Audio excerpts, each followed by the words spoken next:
माननीय भारत निवडणूक आयोगाच्या आदेशानुसार अमरावती जिल्ह्यामध्ये SIRचा कार्यक्रम सध्या सुरू आहे. यामध्ये जे गणनापत्रक वाटप आपल्या BLO मार्फत केले जातात, त्या वाटपाचं प्रमाण 99.98% वाटप झालेलं आहे. आणि आज अखेर जे गणनापत्रक BLOकडे प्राप्त झालेले आहेत आणि त्याचे डिजिटायझेशन BLOनी केलेलं आहे.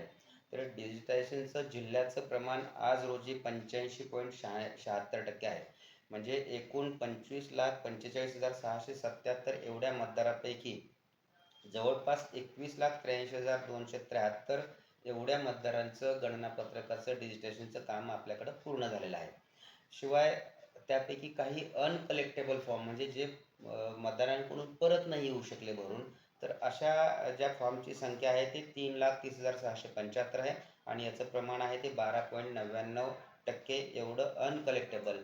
त्याला अनकलेक्टेबल म्हणजे आपण असं म्हणतो की त्यामध्ये काही मयत मतदार असतील, काही शिफ्ट झालेले असतील, काही आढळून न येणारे असतील, काही मतदारांचे दुबार नावं असतील, तर हे प्रमाण 12.99% आहे. आणि एकूणच जिल्ह्यामध्ये जे डिजिटायझेशन प्लस अनकलेक्टेबल याचं जर एकत्रित विचार केला तर आज दर्यापूर या मतदारसंघानं 100% कामकाज पूर्ण केलेलं आहे. दर्यापूरमध्ये 90.17% एवढ्या गणनापत्रकाचं फॉर्मचं डिजिटायझेशन पूर्ण झालं आणि 9.83 अनकलेक्टेबल असे मिळून 100% कामकाज दर्यापूरनं पूर्ण केलेलं आहे. त्या पाठोपाठ मोर्शीमध्ये 90.70% गणनापत्रक डिजिटाईज झालेले आहेत आणि 8.72% हे अनकलेक्टेबल आहेत. म्हणजे तिथं सुद्धा जवळपास 99.42% कामकाज झालेलं आहे. उर्वरित बाकीच्याही मतदारसंघामध्ये जसं की धामणगावमध्ये 99.81% काम झालेलं आहे. बडनेरामध्ये 98.87% काम झालेलं आहे. अमरावतीमध्ये 95.85% काम झालेलं आहे. तिवसामध्ये 99.34% झालेलं आहे.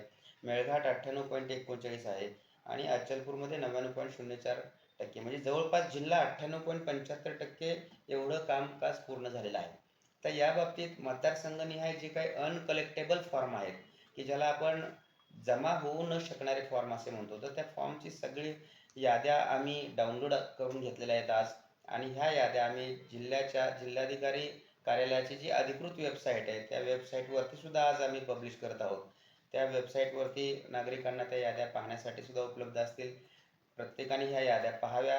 त्याच्यामध्ये जर एखाद्या मतदाराचं नाव अनकलेक्टेबलमध्ये गेलं असेल आणि त्या मतदाराला असं वाटत असेल की मी इथं आहे परंतु माझं नाव अनकलेक्टेबलमध्ये आलेलं आहे, तर असे मतदार संबंधित BLO यांना भेटू शकतात. त्यांना सांगू शकतात की आम्ही इथं आहे तर आमचा फॉर्म आम्हाला द्यावा. अशा पद्धतीने तो फॉर्म घेऊ शकतात.